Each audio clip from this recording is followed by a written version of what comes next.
Honda has broken its silence over a potential new Formula 1 engine project in 2026 and finally discussed publicly what it might do after it splits with Red Bull. The Japanese manufacturer's current F1 partnership will end after 2025 as Red Bull will join forces with Ford to build its first in-house F1 engine.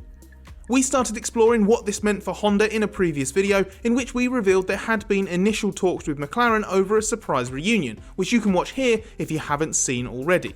And now we finally heard from Honda itself, as we were part of a media briefing with top personnel from the racing division in Japan. So let's get into what we learned.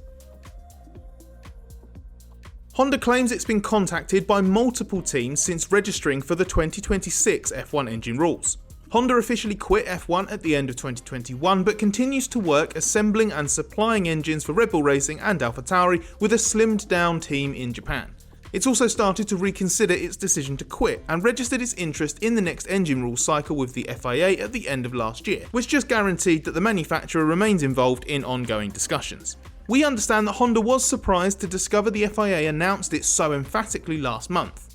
But it did accurately reflect the fact that Honda remains an interested party in 2026. And as we've previously covered, initial contact is understood to have been made over the winter between McLaren and Honda. Now, Honda Racing Corporation President Koji Watanabe has said that multiple teams have approached Honda since it registered with the FIA.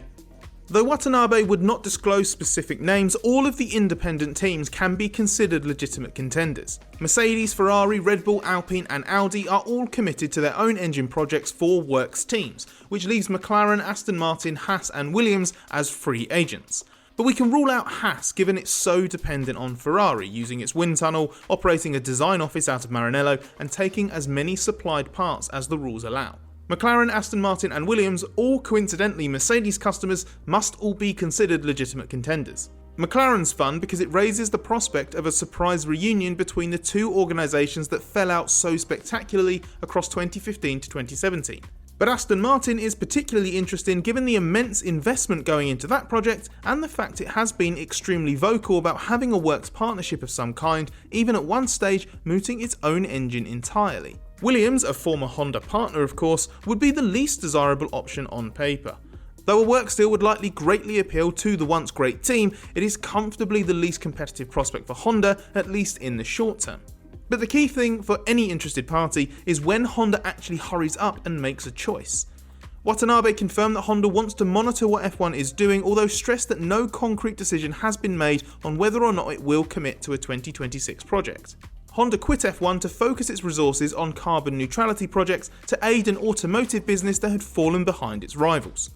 F1's 2026 rules appear to be compatible with Honda's priorities though, as the hybrids will be run on 100% sustainable and synthetic fuels, and the energy recovery systems will have a significant increase in electrical power output. Watanabe confirmed that Honda is curious about this shift towards greater electrification, stating the direction is in line with Honda's targets and so it wants to keep a very close eye on that. One thing we were very interested to hear from Honda is anything they had to say about Red Bull's switch to Ford in 2026. We've been pretty sure of the reasons, that Honda couldn't make its mind up and Red Bull wanted a partner that offered a very specific, restricted technical brief and a significant cash contribution. The hesitancy within Honda was the opposite of how keen Ford was to do this kind of deal, so Red Bull cracked on with getting the massive US manufacturer on board.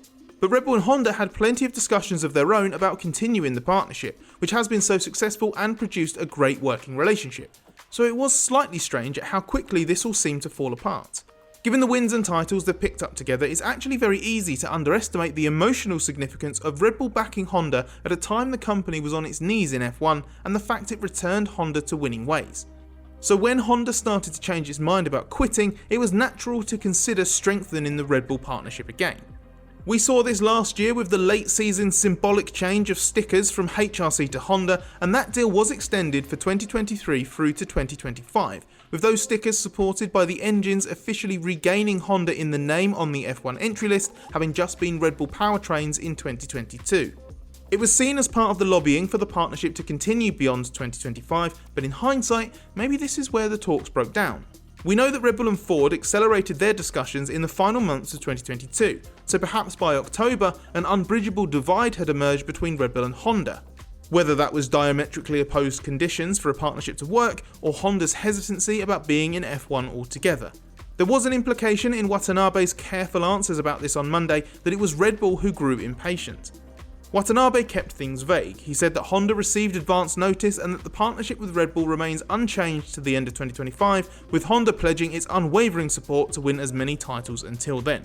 He did bristle at the suggestion that Honda had failed by losing Red Bull to another manufacturer and insisted that was not the case at all. But he would say that, given Red Bull is emphatically the best chance of success for Honda long term in F1, so blowing the deal would reflect very poorly on Honda. The quite cryptic answers had the air of someone who would not or could not speak honestly. Watanabe was either being very careful not to speak badly of Red Bull given it is Honda's current partner, or didn't want to criticise the decision makers within Honda who allowed this partnership to come to an end. There was, however, a clear suggestion that it was Red Bull who made the decision to go with Ford, rather than Honda saying no to Red Bull. One of the concerns around a potential Honda 2026 project is that a decision needs to be made imminently to ensure Honda is adequately prepared.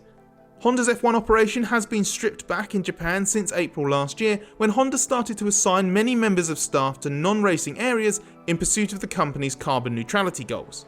Certain parts of the company in the UK also shifted to Red Bull powertrains, including the battery assembly facility that Honda had as part of the 2022 to 2025 deal.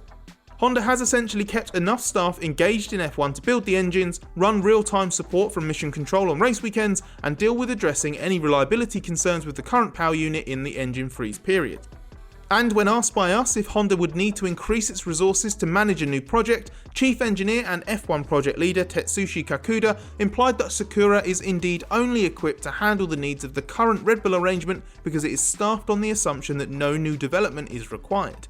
This is clearly an issue to be resolved for the future, but in the short term Honda appears to be very confident about what it's given Red Bull for the 2022 to 2025 period.